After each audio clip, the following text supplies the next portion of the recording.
If I was, I guess, talking to a woman considering abortion, which is a conversation I've had before, and the young lady, she didn't want to get pregnant because she didn't want to gain weight, and she didn't want to tell her mother. And I know there are a lot of or a myriad of reasons as to which a lot of people will want to have an abortion, whether it be rape, whether it be just inconvenience. And I think I understand the tension that you feel because even though I got married and it was a healthy situation, a safe situation when I got pregnant, I still didn't want to be pregnant. Like I felt the tension of this baby is going to stop me from being as free as I could possibly be, from spending as I would want to spend. Like it was as if I felt like my freedom was about to die because this baby existed.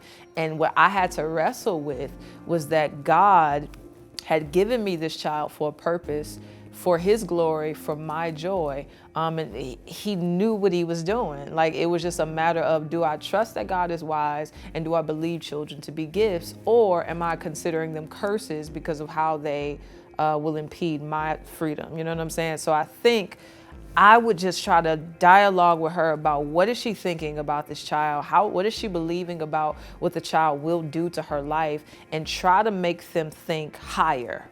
I think a lot of times the conversation I've had and conversations I've heard with women considering abortion, it's really impulsive.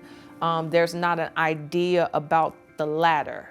It's just, let's get outside of how you feel right now or the negative things that you think this baby will bring to you. And let's consider the glory of God right now. Let's consider that he does do good things. Let's consider that if this baby is a gift, what does that mean for you? And I think there's a measure of faith to believe that a child would be a gift when you don't see any idea of that happen. I've yet to see stories of women who had abortions who were happy, who had peace.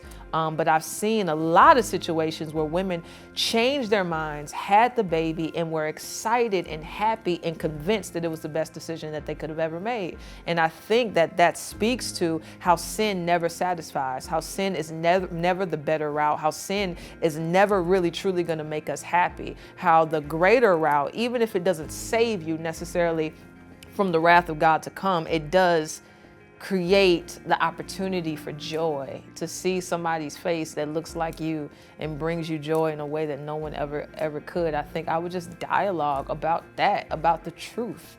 I think women who are considering abortion are meditating on lies that they need to run from, lies that may or may have truth to it, but ultimately murder is never good, ever, no matter what circumstances that brought it about. So that's what I would say.